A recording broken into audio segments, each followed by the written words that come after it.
Good morning, ladies and gentlemen. Firstly, thank you so much for taking the time out to join our session today. Um, for this session, I'm actually carrying a PS5 here, and I'm carrying this PS5 for two reasons. One, I'll be using it as a prop for my talk, and second, we'll be giving this away at our booth tomorrow at 3:30. You have to be there to collect the PS5. You can't just send the code out. So please do come to our booth and more about the information as to how we are giving this away towards the end of the conversation. Um, just to introduce myself, I go by the name Sanjay. I'm the regional manager for CloudSec. We are a cybersecurity company founded in 2015 with 5 global offices across the globe. Also with me here, who is going to be sharing the stage, is Hilal. He is the CISO of the company called Razorpay. Razorpay is a $7.5 billion company based out of India with multiple global offices across. And he's been kind enough to join us all the way from India for this talk. Thanks, Hilal, for that. And the talk's topic, we will be beginning with the anatomy of supply chain breach, the case studies on exploitation and resilience. All the case studies mentioned in today's presentation is purely from an educational and learning point of view. We have no other intentions to sort of bring it up here. Now, before I give the lead to Hilal to take us through a couple of case studies, I just thought I'll set a bit of context in terms of what exactly we are looking at. And the way I wanted to set the context is using the PS5.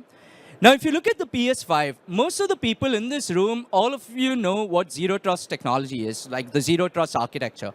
But zero trust architecture from an implementation point of view becomes next to impossible to implement. The reason being, for example, this PS5, if you see the journey of where exactly this was conceptualized, where the game development happened, where the chip manufacturing happened, where assembly and packaging happened, and then I was able to pick it up in Netherlands, right?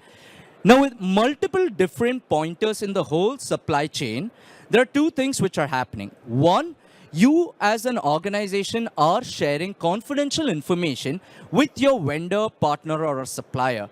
So it becomes extremely important for the vendors, the partners, and suppliers to keep your data in a safe manner.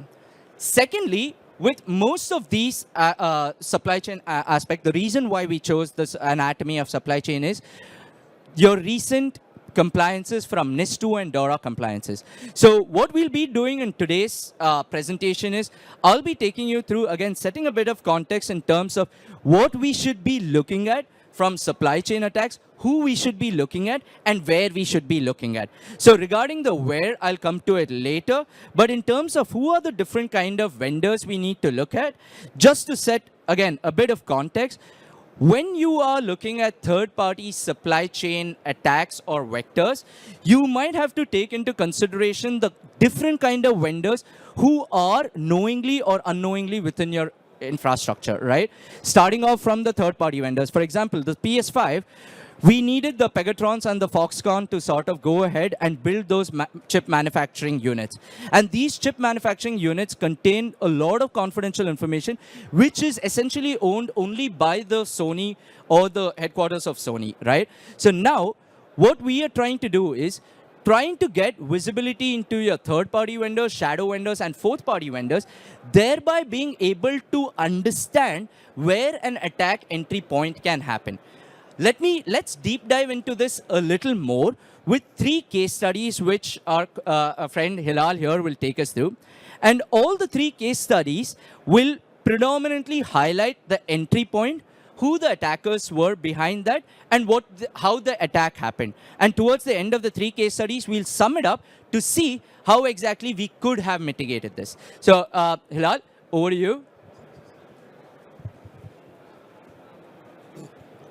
Yeah, thanks a lot, Sanjay. So, this is working. So I think It's working. Oh, okay. Sorry. So, so yeah, thank you. I mean, Sanjay already introduced me, but kind of like a brief introduction about me. I'm Hilal, and I'm the CISO for one of the fintechs in India called Razorpay. And I have been doing security for a while now.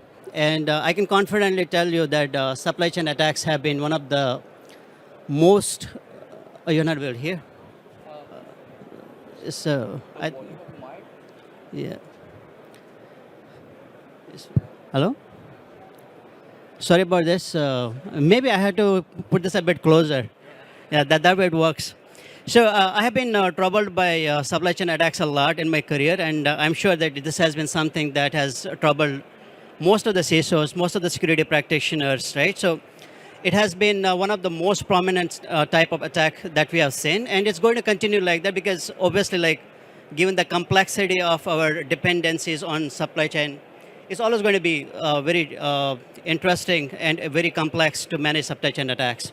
So to start with, basically, like, we have a few case studies that we want to go through. One of them is the Airbus case study. Can you move? Yeah. So can move. So second is basically like it's more about basically the data leak that basically like Airbus suffered due to ransomware groups and the attack vectors that were associated with that. So the problem with basically the Airbus attacks basically was there was a lot of data that got exfiltrated due to basically the supply chain attack which happened because of one of their suppliers, which was the Turkish Airlines. They actually like had a person who got his credentials got sold on dark web. So this is actually a very typical supply chain attack where somebody finds somebody else's basically credentials which were kind of used in some other platform, and that's how actually these things got actually used. So the idea behind this Airbus supply chain attack was that normally something as basic as basically aviation industry, they have a lot of different distributors. There are different people that they work with for them to operate efficiently. So one of them was basically like the Turkish Airlines, and the Turkish Airlines officials were definitely not necessarily very careful about their credentials and about using their basically like appliances or basically the hardware devices that they used. And it's very simple, right? So basically, like, they try to basically install a malware or they try to install a pirated piece of software. One employee somewhere in Turkey actually using some pirated software to basically like how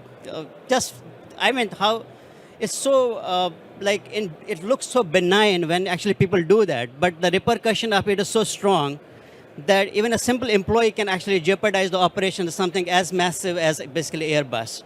So this particular employee, the Turkish employee, actually used the InfoStealer basically to that ransomware software on his computer, and through which his credentials were actually compromised. And those credentials were surprisingly reused. And because of that, all the data exfiltration happened. And the impact of that is basically massive. It's not just about reputation. For aviation, basically everybody gets very scared and they get very anxious. When there's something to do with aviation, some aeroplane, anything just comes the news about airplanes, always about concerning. So the reputation loss because of this particular attack was massive. So the impact cannot be ignored. So this only underscores basically the importance of basically managing your basically distributors, your supply chain, to ensure that like you have a visibility to your extended supply chain to be able to basically protect them from attacks like it's something like, for example, there are one organization like Airbus, which has multiple different basically like agents or basically like resellers or booking travel agencies and things like that they work with. They're not always going to have visibility across that. So in order for them to basically stay secure and basically make sure that this doesn't happen to them, it's a very difficult thing to do. So for them, so something as basic as basically an employee being careless with installing the software can become such a big problem for them. So this is one of the classical ways of basically the supply chain attacks. So this is also very interesting. So Bandeshwar actually like had this is very, very strange and very, very interesting, because you would expect that defense companies or the basically they to be more careful about what they do, right?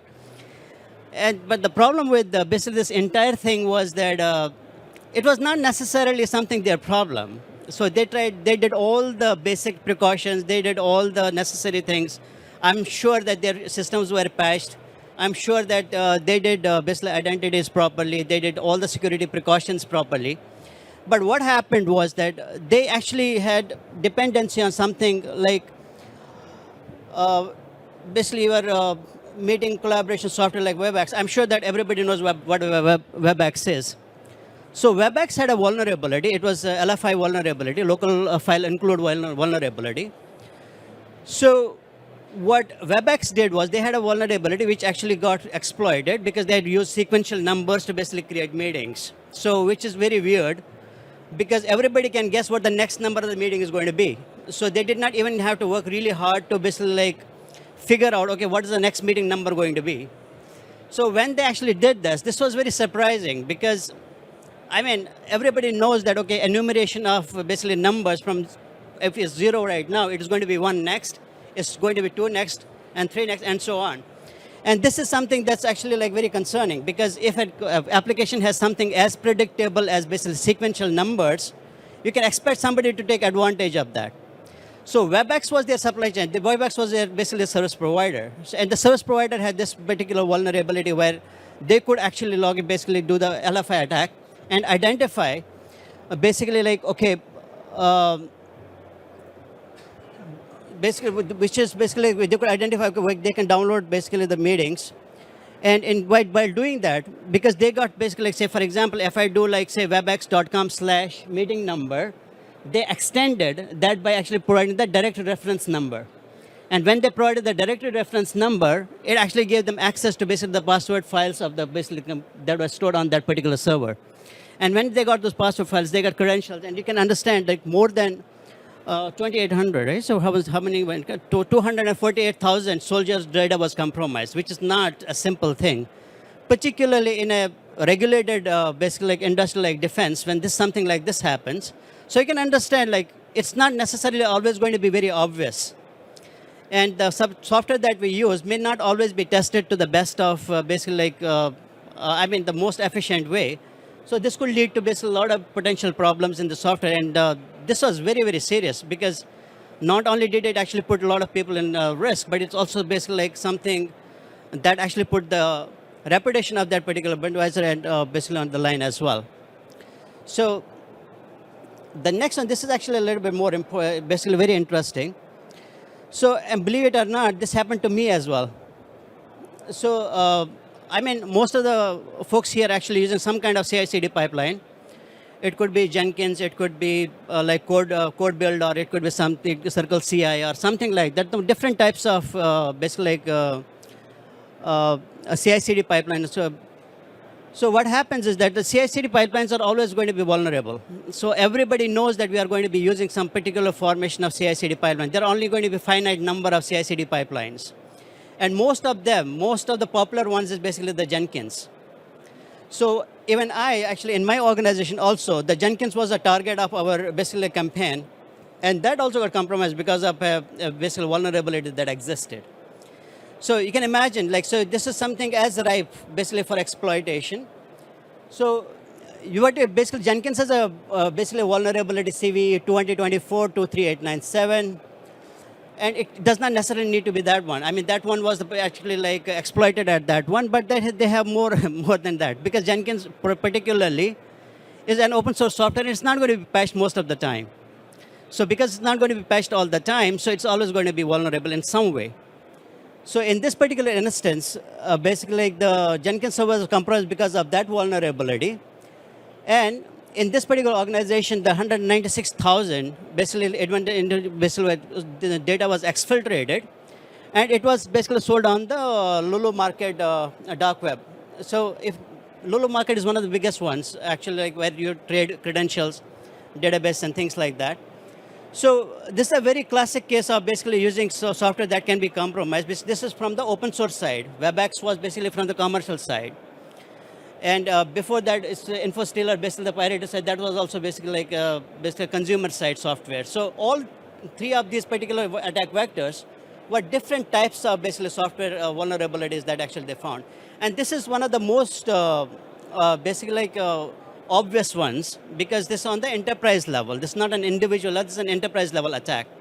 So on enterprise level, so Intel, this particular threat actor, the Intel broker, basically compromised this Jenkins server because of the CV 2024-23897. And obviously the impact is always going to be reputational, financial, and I mean everything, right? So because once you have information that goes out of your organization, it's always going to be basically the different impacts. So the InfoStealer basically like is financially motivated. As usual, we can understand that. and they have been very active, right? So what is basically the way they actually did that? It's very common way of basically like penetration testing or identifying vulnerabilities. That you go from reconnaissance to initial access to lateral movement to basically like once you have done the lateral movement, you do the data exfiltration, and then you do basically the further compromise of the assets. So how it happened was basically like it had a LFI vulnerability that actually like allowed them to basically steal the SSH keys, and which is always the case because Jenkins server always stores SSH keys because they have to basically get the data from different sources like GitHub or any other source code repositories that they have. So and because of that, they got access to the SSH keys, which are very, very sensitive, because once you have the SSH keys, you can connect to any of the potentially vulnerable systems. So once they get access to the GitHub platform, so in the GitHub platform, you have different repositories, and the repositories sometimes actually contain sensitive information in them. In this particular instance, which I'm surprised about, this one group also had like hard-coded credentials. They had different user credentials in the repository in the code base.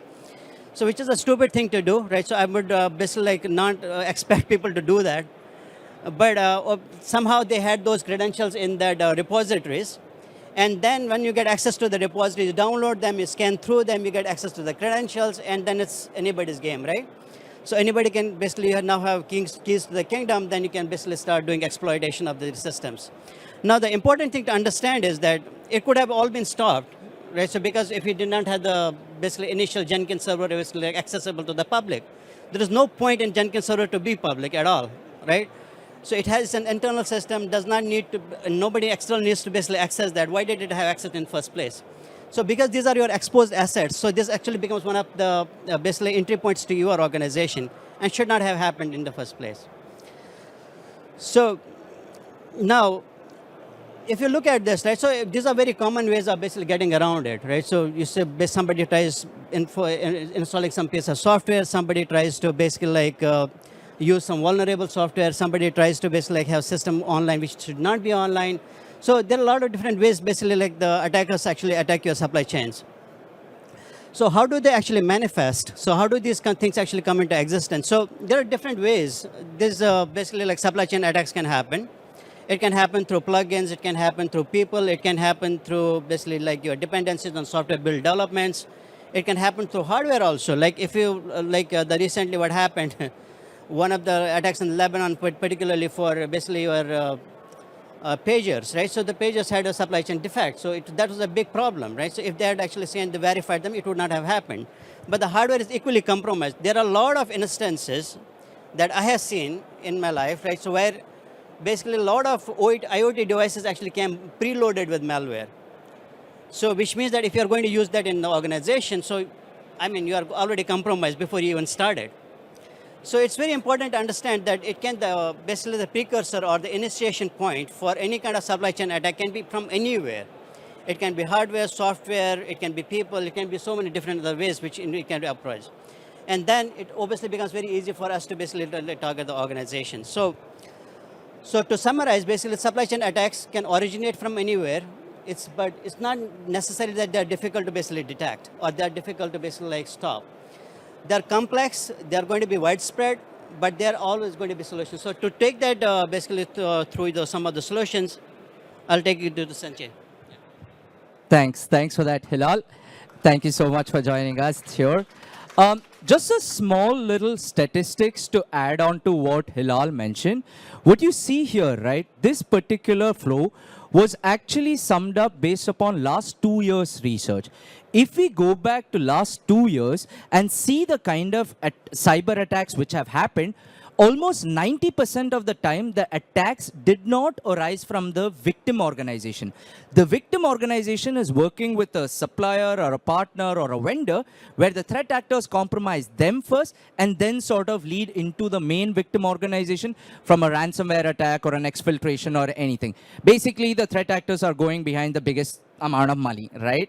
So now, where CloudSec? Now, based upon the 3 case studies Hilal presented to us, Airbus, Bundeswehr, and the Bond Group, there were three main points in each of that. That is the initial entry point. Like, for example, in Airbus, if Airbus was using a third-party supply monitoring tool where they could have added Turkish Airlines as one of their vendor. So when the Turkish airline employees credential got leaked, you would have been notified. Airbus would have been notified, and that's how they could have predicted. Same thing with Bundeswehr. If Bundeswehr had added WebEx as one of the vendors, any sort of an vulnerability on the WebEx part, you would have been notified, and you could have been able to mitigate it, right? As in Bundeswehr. And Bond Group also the same. So now, what CloudSec basically has been doing over the last 9 years is we have developed products which cover multiple different verticals under our cybersecurity realm, right? Now, each of this, X-Vigil, CTI, B-Vigil, and S-Vigil. Today's talk predominantly focused on S-Vigil, which again, considering your NIST 2 and DORA compliances, which are coming up recently, I would highly encourage you guys to come down to our booth, learn a little more about CloudSec and the other products what we have in place. But as on date, we position ourselves in the market with 4 different products and 5 global offices. Europe is a region we're just starting off with. We do have a couple of logos who we work with from the European region. But to sum it all up, what we are looking at is not your vendor security score is good from a compliance point of view, but not necessarily from a security point of view. So where CloudSec comes into place, we try to bring continuous supply chain monitoring to the kind of attack vectors what we have seen earlier. And to sum it up, the 4 different kind of products what we have in-house, and we have been catering to multiple different government bodies from across the globe, each one catering to different verticals. This takes care of your external digital risk protection, covering for your deep and dark web, brand, data leak. We have a CTI product. We have an attack surface monitoring product, which is your internal infrastructure scans. And of course, S-Vigil is something we sort of covered. And just summing it up, coming down to the final exciting part of the talk as well. So what we would like to do is firstly, thank you everyone for taking the time out to join our session today. I hope it was informative and along the lines of your expectation.